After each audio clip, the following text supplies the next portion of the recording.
Por lo tanto, si hablamos en el contenido general del libro, este es un libro que no habla de las cosas en el tiempo presente, sino en el tiempo futuro. Pero en el tema que él habla de cuándo lo escribe. Entonces, ¿cuándo lo escribe? Primero lo vio y después empieza a relatar lo que vio y cómo le empiezan a suceder las cosas. Y acá empieza él a tomar un relato desde cuándo lo vio. Entonces acá le dejo la pregunta: ¿cuántas veces se usa el día del Señor en la Biblia para referirse al día domingo? Especialmente en el Nuevo Testamento. Cambio.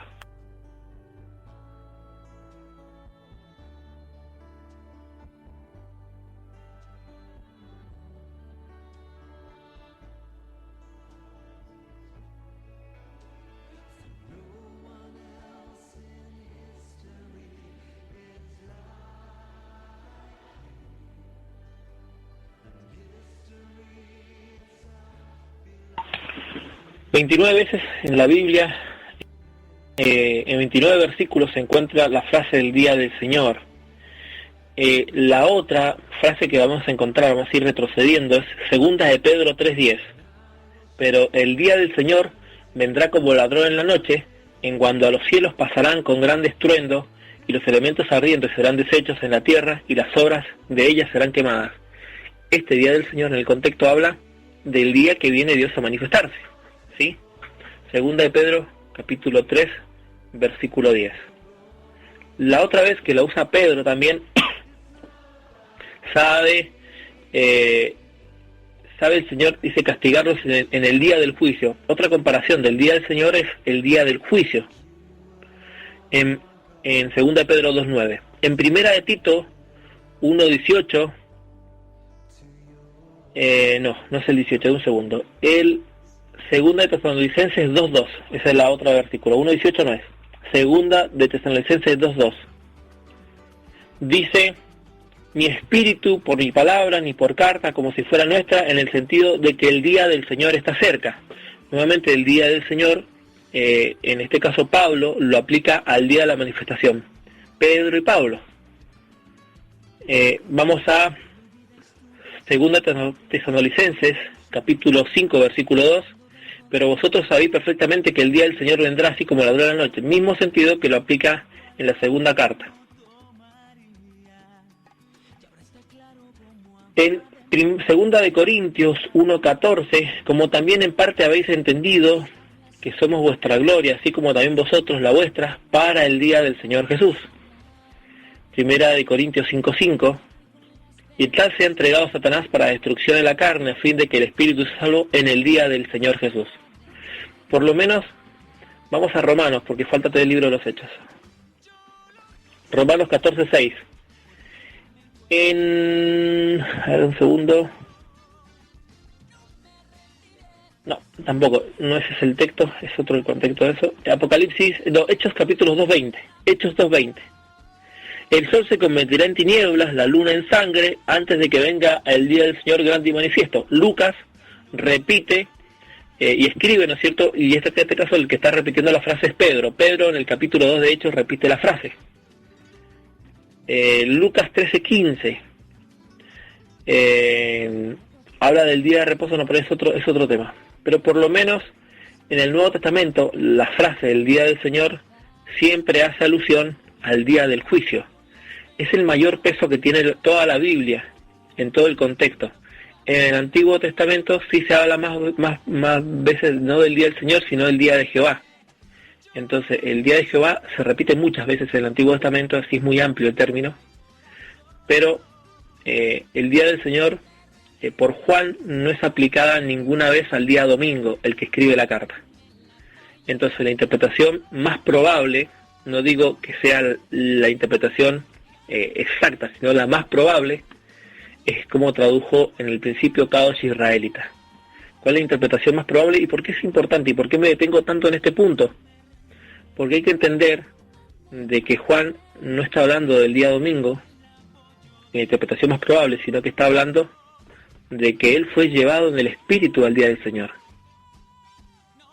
Y la traducción más posible es la de Kadosh israelita a este versículo. Denme un segundo que busque la versión de Kadosh israelita a la traducción más posible del 1.10.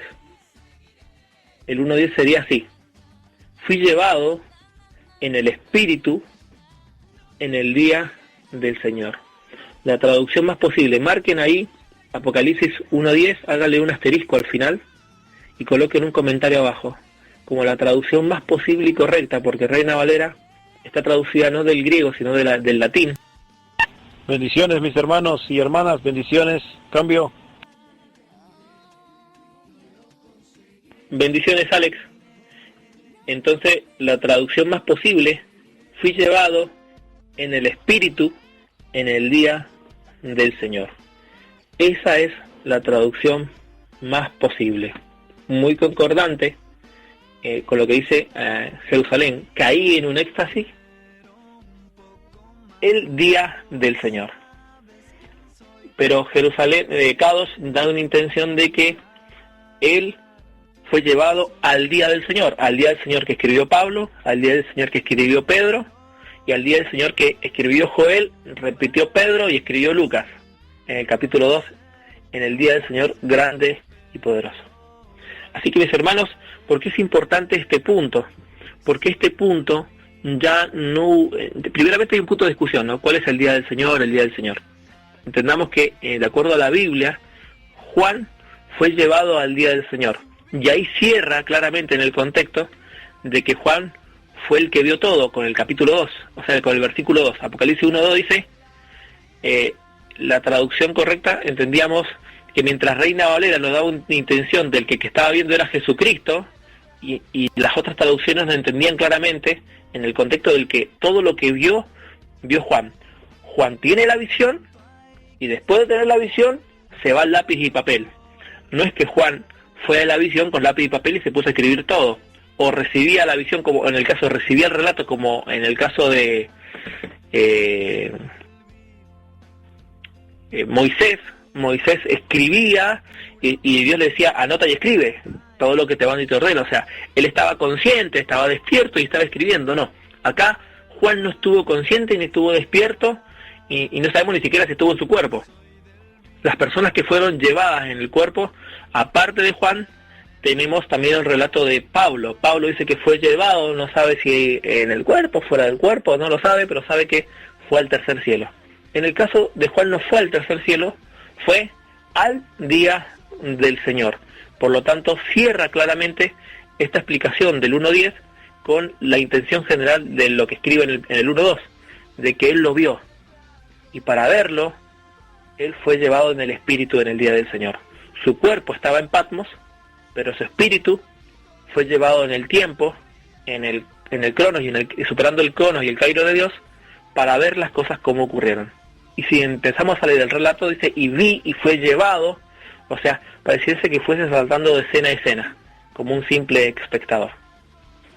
Hago una pausa en el 1.10, es la interpretación más probable, pero la traducción de Jerusalén la derribamos porque no traduce como día dominical.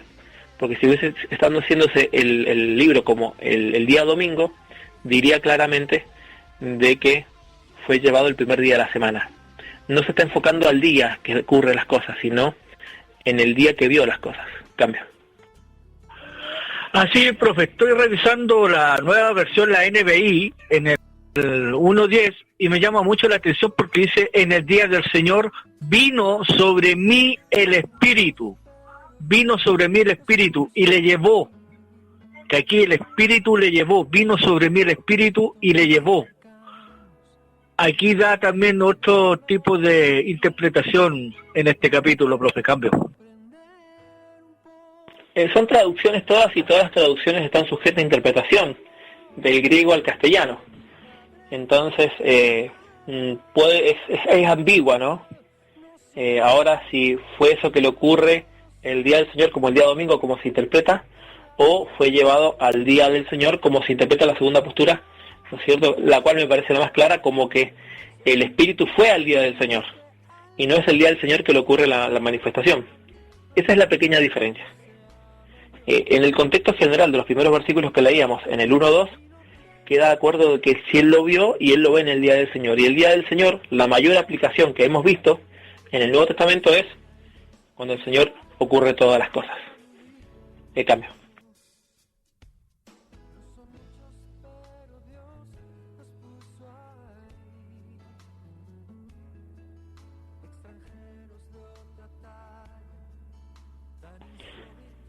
Saliendo del 1.10, que es un texto importante a interpretar, nos metemos en el tema de la descripción de la visión. La visión del 11 dice con la voz del que está viendo, y dice que el mensaje es a las 7 iglesias. El versículo 11 es otro punto importante. Aunque estas iglesias existían en el contexto que Juan escribe, Asia, Efeso, Esmirna, Pérgamo, Tiatira, Sardis, Filadelfia y la Odisea, y que hay un mensaje cada una de ellas, acá hay que aplicar uno de los principios hermenéuticos muy importantes, el doble sentido. La Biblia está llena de dobles sentidos. Tiene un sentido inmediato, de una aplicación inmediata para los que lo leyeron y fue dirigido, y una aplicación secundaria. Esto se le llama el doble sentido para los que no son destinatarios inmediatos, pero son destinatarios en el tiempo. Como el libro es un libro profético, la profecía tiene un cumplimiento inmediato y un cumplimiento a futuro. Siempre hay un doble carácter en el doble sentido. Hay un grupo de congregaciones y denominaciones que ignoran este doble sentido y solamente dicen que la Biblia tiene un solo sentido, ¿no? Aunque ellos sí se valen de las interpretaciones alegóricas, pero no de este doble sentido de que se habla de una persona y se habla de otra persona, se le dirige a un grupo de personas y se le dirige a otro grupo de personas. No vamos a introducirnos mucho porque vamos a tener tiempo de hablar de cada una de estas iglesias y nos metemos al versículo 12. Mi hermano Daniel, si puede leer del 12 en adelante, ya para saltar al capítulo 2, si hubiese algo más que rescatar de este capítulo 1. Cambia.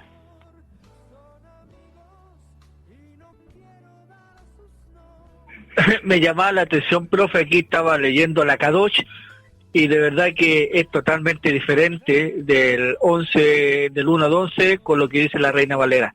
Es totalmente diferente. Bueno, vamos al 12. Y me volví para ver la voz que hablaba conmigo y vuelto vi 7 candeleros de oro. Cambio. No, termina el relato hasta el 20 nuevamente de los 7 candeleros de oro y ya para saltar al capítulo 2. Cambio. Y en medio de los 7 candeleros a uno semejante al Hijo del Hombre, vestido de una ropa que llegaba hasta los pies y ceñido por el pecho con un cinto de oro. Su cabeza y sus cabellos eran blancos como blanca lana, como nieve, sus ojos como llama de fuego, y sus pies semejante al bronce bruñido, refulgente como en un horno, y su voz como estruendo de muchas aguas. Tenía en su diestra 7 estrellas, de su boca salía una espada aguda de 2 filos, y su rostro era como el sol cuando resplandece en su fuerza. Cuando le vi, caí como muerto a sus pies, y él puso su diestra sobre mí diciéndome: no temas, yo soy el primero y el último, y el que vivo y estuve muerto, mas he aquí que vivo por los siglos de los siglos. Amén. Y tengo las llaves de la muerte y el Hades. Escribe las cosas que has visto y las que son y las que han de ser después de estas. El misterio de las 7 estrellas que has visto en mi diestra y de los 7 candeleros de oro. Las 7 estrellas son los ángeles de las 7 iglesias y las 7 candeleros que has visto son las 7 iglesias. Cambio. Bien, pauta número 5 de este primer capítulo de normas de interpretación del recto del libro. La pauta número 5 debe ser tomada en el versículo 10. El versículo 10 nos dice de que el escritor fue hasta el día del Señor. Sí, fue hasta el día del Señor. No es un punto tan relevante, pero sí nos vamos a aplicar en este punto para comprender algunos relatos y comprender la óptica, ¿no?, de que él lo está viendo. Hacer énfasis en uno de los primeros puntos. Pero el punto número 6 de interpretación está en este primer capítulo. En este primer capítulo, el versículo clave es el versículo 19. Escribe las cosas que has visto, las que son y las que han de ser después